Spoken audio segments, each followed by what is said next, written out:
शुभ दोपहर और इस सम्मेलन में आपका स्वागत है जहां हम चेतना की क्रांति के तीसरे कारक के बारे में बात करेंगे। इसलिए यह एक काफी महत्वपूर्ण सम्मेलन है।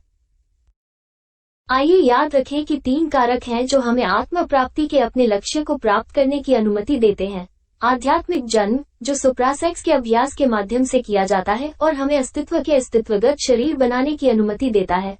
शरीर जो हमें सच्चा होने की अनुमति देते हैं प्रकृति के विभिन्न आयामों में उपस्थिति। दूसरा कारक मनोवैज्ञानिक मृत्यु है, जो हमें अहंकार को खत्म करने और मानवता के लिए चेतना और बलिदान को मुक्त करने की अनुमति देता है। तीसरा कारक, जिस पर हम आज चर्चा करने जा रहे हैं,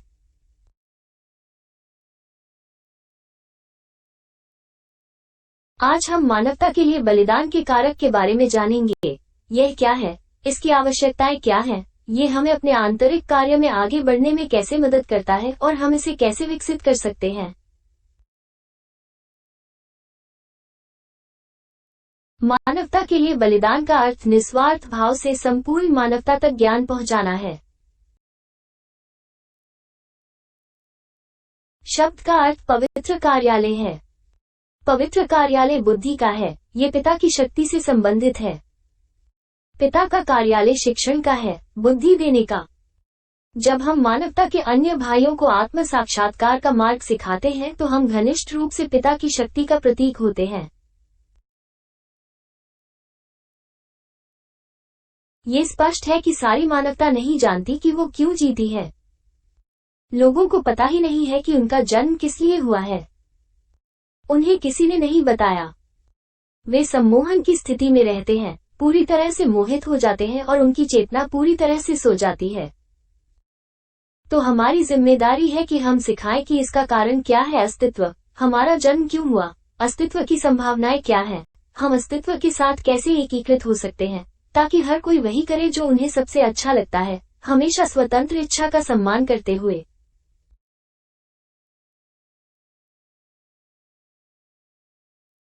त्याग शब्द में हमें कष्ट दिखता है क्योंकि हम पुनर्तः स्वार्थी हैं। अहंकार की वो शक्ति हमारे लिए इसे विकसित करना कठिन बना देती है। अहंकार सदैव हमारे ऐसा करने का विरोध करेगा।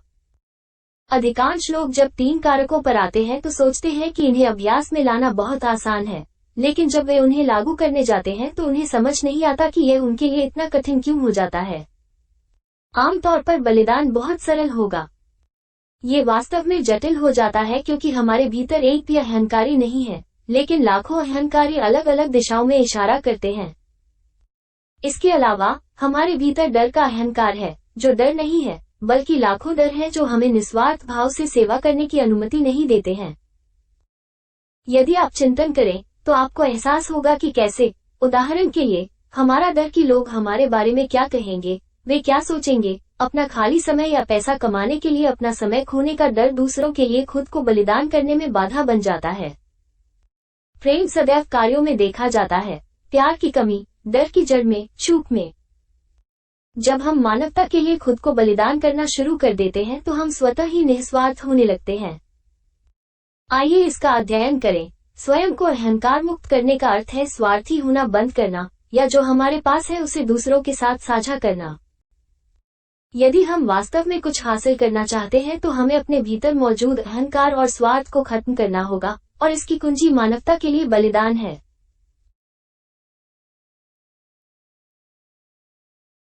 हमारे पास एकमात्र मूल्यवान चीज क्या है? हमारी विरासत क्या है? ये हमारा ज्ञान है, जो हमें स्वयं में क्रांति लाने, स्वयं को मुक्त करने और एक ही अस्तित्व में आत्म साक्षात्कार करने की अनुमति देता है। यदि हम इस पर विचार करें, यदि हम अपने पास मौजूद चीजों को महत्व दें, तो हमें एहसास होगा कि इस ज्ञान को दुनिया के सारे सोने से नहीं खरीदा जा सकता है। इसके बारे में सोचो। अगर हम किसी व्यक्ति को सड़क पर भूखा और ठंड में घूमते हुए देखते हैं और हम उसे एक सिक्का या रोटी का टुकड़ा देते हैं तो हम दान कर रहे होंगे और एक दिन के लिए उस व्यक्ति की मदद कर रहे होंगे। कल वो फिर से भूखा होगा। हालांकि अगर हम उस व्यक्ति को ये सिखाते हैं ज्ञान, हम उसे उपकरण दे रहे हैं ताकि व्यक्ति इस स्थिति के कारणों को जान सके, उन्हें ठीक कर सके, खुद को उस स्थिति से मुक्त कर सके और अपने जीवन को निश्चित रूप से और हमेशा के लिए बदल सके। यदि हम इस पर चिंतन करें तो हमें एहसास होगा कि यह ज्ञान सबसे मूल्यवान चीज है जिसे हम प्राप्त कर पाए हैं और सबसे मूल्यवान चीज जो हम दूसरों को दे सकते हैं। मानवता के लिए बलिदान की शर्तें हैं। हमें ज्ञान मुफ्त में देना चाहिए। यदि इसका शुल्क लिया जाता है तो यह कोई त्याग नहीं बल्कि एक व्यवसाय है। सभी धर्मों ने वो गलती की। हमें इसे लिंग, रंग, सामाजिक वर्ग, धन, नस्ल, उम्र आदि के भेदभाव के बिना सभी तक पहुंचाना चाहिए। हमें इसे संशोधित नहीं करना चाहिए। हम सो रहे हैं और जागृत प्राणियों ने जो व्यवस्था की है उसे हम बदल नहीं सकते हैं। चेतना की जागृति के लिए प्रत्येक ट्रैक को उस उद्देश्य के लिए आदेश दिया गया था। हमें इसे शुद्ध रूप से प्रस्तुत करना चाहिए, अन्य चीजों को शामिल किए बिना जो इस ज्ञान का हिस्सा नहीं है। 3 कारक है और इससे अधिक कुछ नहीं। हमें इसमें से कुछ भी छीनना या छिपाना नहीं चाहिए, क्योंकि इससे इसमें मिलावट हो जाएगी। यह उन लोगों के साथ हुआ जिन्होंने सेक्स के रहस्यों को छुपाया, उन्होंने जन्म कारक को बदिया कर दिया। कई धर्मों ने ऐसा किया। हमें इसे अन्य ज्ञान के साथ नहीं मिलाना चाहिए, क्योंकि इससे इसमें मिलावट हो जाएगी और यह ज्ञान नहीं रह जाएगा। हस्तरेखा विज्ञान, चुंबकीय पास, रेकी, टैरो, कार्ड रीडिंग और छद्म गूढ़ प्रकृति की अन्य चीजें जैसी चीजें। आइए मानवता के लिए खुद को बलिदान करने के कुछ कारणों पर नजर डालें और उनमें से प्रत्येक पर थोड़ा विचार करें। सत ही सत है और सत का कारण भी सत ही है। स्वयं को अहंकार मुक्त करने में सक्षम होना और अहंकार पर कड़ा प्रहार करना। प्रेम का श्रम प्रेम से प्रेरित होता है। प्रेम कर्मों में है। यदि हम दूसरों के लिए सचेतन कर्म नहीं करते, हम प्यार नहीं जगाते। हृदय के गुणों को प्राप्त करने में सक्षम होना। कानून का शेरदान से लड़ा जाता है। मानवता के प्रति जागरूक होकर कार्य करने से हम कानून को अपने पक्ष में कर लेंगे। जो देता है वही पाता है। जो बुद्धि चाहता है उसे बुद्धि अवश्य देनी चाहिए। यदि आप दूसरों को जगाने में मदद करेंगे तो आपको मदद मिलेगी। जन्म कारक को संतुलित करें। एक व्यक्ति जो मानवता के लिए खुद को बलिदान कर देता है वो अहंकारी की तुलना में 10 गुना तेजी से पैदा हो सकता है। मरने वाले कारक को संतुलित करें। हमारे प्रत्येक दोष के अपने अपने ऋण हैं। यदि हम उन्हें समाप्त करना चाहते हैं तो हमें उनका ऋण चुकाना होगा। हम 7 अस्तित्वों के कर्मों के ऋणी हैं। यदि हम किसी एक में आत्म साक्षात्कार करने जा रहे हैं तो हमें इसे नकद में चुकाना होगा। मानवता के लिए बलिदान से धर्म या लौकिक धन उत्पन्न होता है, जिसके साथ हम कर सकते हैं कर्म चुकाओ। जब हम पढ़ाते हैं हम पिता की शक्ति के संपर्क में हैं। जब हम दूसरों को पढ़ाते हैं तो वो हमें सिखाते हैं। विभिन्न कार्यों के लिए शक्ति प्राप्त करें। सूक्ष्म प्रक्षेपण, ध्यान, पूर्व निरीक्षण आदि। हम इस ज्ञान को बेहतर ढंग से समझेंगे ताकि हम इस ज्ञान को न भूलें। इस ज्ञान में और अधिक गहराई तक जाना है जबकि चेतना जागृत होती है। एंट्रोपी या कॉस्मिक नाइट में गिरने से बचने के लिए हम स्वयं को अस्तित्व के लिए उपयोगी बनने के लिए स्वतंत्र करते हैं, अब बुराई के लिए नहीं।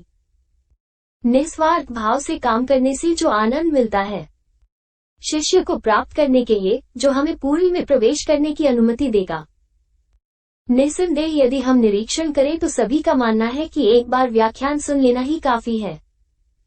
लेकिन जिस हद तक कोई व्यक्ति विषयों की समीक्षा करता है, अस्तित्व उसे सिखाता है, जबकि कोई दूसरों को सिखाता है, हर दिन वो नए विवरण देता है। तब प्रशिक्षक और गहरे हो जाते हैं और वो गहराई उसी विषय की समीक्षा से है। हम एजेंडा लेते हैं, हम उस पर ध्यान केंद्रित करते हैं और हम व्याख्यान 1 से सम्मेलन 50 तक देखते हैं। लेकिन प्रत्येक मोड़ के साथ हम इसे और अधिक गहराई से देखते हैं। हर बार हम किसी नई चीज की ओर जाते हैं। यह नियमित भी नहीं रह जाता, बल्कि आप इसमें गहराई से उतरना और समझना शुरू कर देते हैं।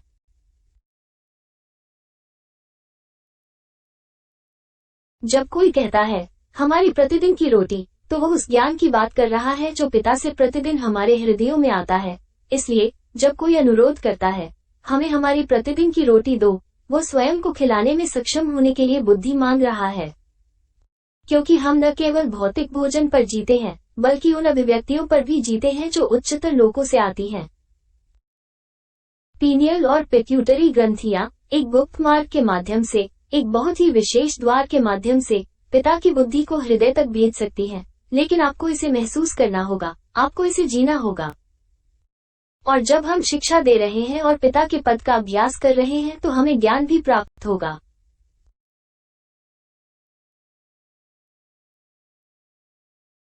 मानवता के लिए खुद को बलिदान करने के विभिन्न तरीके। मानवता के लिए बलिदान में दो मुख्य पहलू शामिल हैं, मछली पकड़ना और पढ़ाना। मछली पकड़ने से हमें खुद पर काम करने में रुचि रखने वाले लोगों को ढूंढने में मदद मिलती है। विज्ञापन और प्रचार के विभिन्न रूप यहाँ चलन में हैं। बेशक, पढ़ाने के लिए आपको पहले व्याख्यान सीखना होगा और फिर तैयारी करनी होगी। आइए मानवता के लिए बलिदान देने के विभिन्न तरीकों पर नजर डालें।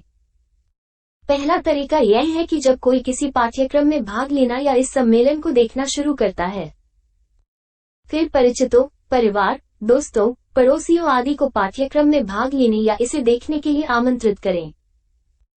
जब आपने अपने सभी परिचितों, परिवार और दोस्तों को आमंत्रित किया है, तो आपको इसे जारी रखना होगा। बाकी मानवता।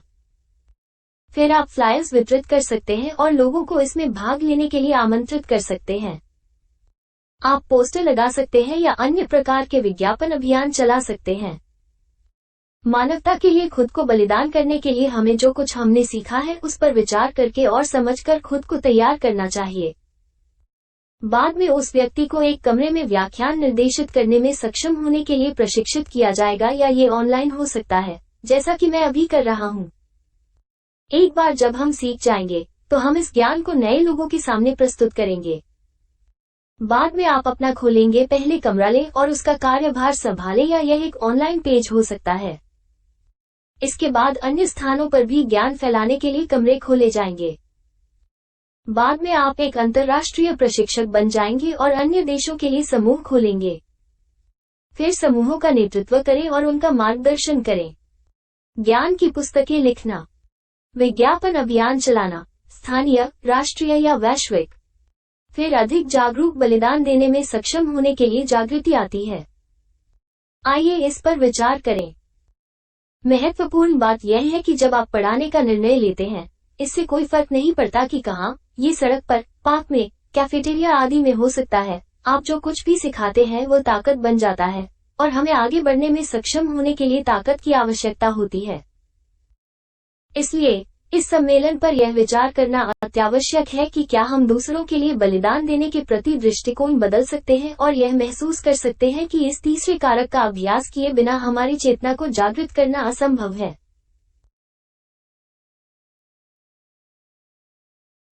शायद आपने खुद से पूछा हो, इतने सारे लोग इस ज्ञान तक क्यों पहुंचते हैं और इतने कम लोग ही क्यों रह पाते हैं?